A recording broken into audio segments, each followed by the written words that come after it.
Sibley Ton has draw looming. A promising start on day one by Northamptonshire was stymied by the weather on the second day of play at the county ground, eventually putting on 451 before Warwickshire got their innings up and running in patient fashion, up to 71 for 1 heading into the penultimate day. It was a similarly steady showing from Sibley and Benjamin early on, the score heading towards 100 after a little more than half an hour. Northamptonshire reined them in, Benjamin chipping the left-arm spin of Simon Kerrigan to rob Keogh to go for 14.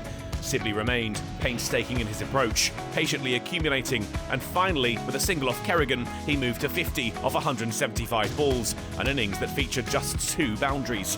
With the opener proving to be an immovable object at the other end, Rhodes freed his arms. Kerrigan carted over Cow for 6. It was all going swimmingly for Warwickshire so far, until he tried to do it again. Cobb this time the bowler, Rhodes outcaught by Keogh for 42.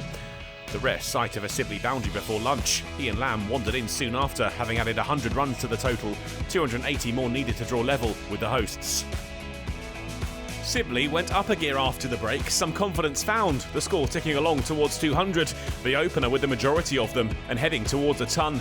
With 2 off Keogh, Sibley took the Bears beyond 200, and inched ever closer to his century. Northamptonshire took the new ball, but couldn't prevent Sibley from moving on to 3 figures. 2 off White enough. The rehabilitation of the former and aspiring England opener continued. White brought his innings to an end on 102. Sibley caught behind after facing 273 balls. Bethel added 6 before he was well taken by Cox, another for White. Lamb and Burgess brought the 250 up for their side before tea. The Bears still trailing by 201 though, and there was plenty of work still to do. They had a lucky escape. The edge from Lamb burst through the hands of Ryan Rickleton, but he couldn't avoid his fate for long. McManus held on this time, and Lamb led them off for tea. Warwickshire headed into the break 258 for 6, 193 behind.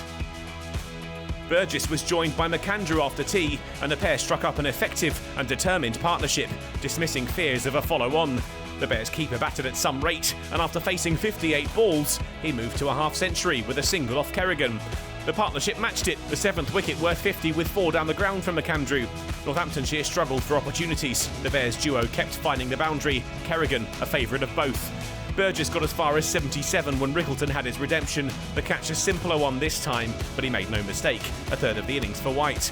Brooks was another taken by Rickleton. This one a bit trickier off the bowling of Keogh, the number 9, out for 2. McAndrew was batting well, and with Miles at the other end, he moved to 50 off 83 balls with a pull shot for 1 off Luke Proctor.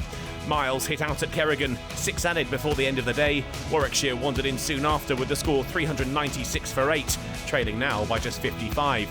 Their ability to bat out the day means a draw is the most likely outcome, but Northamptonshire will still plug away with the ball, hoping to dismiss their visitors with some kind of a lead intact.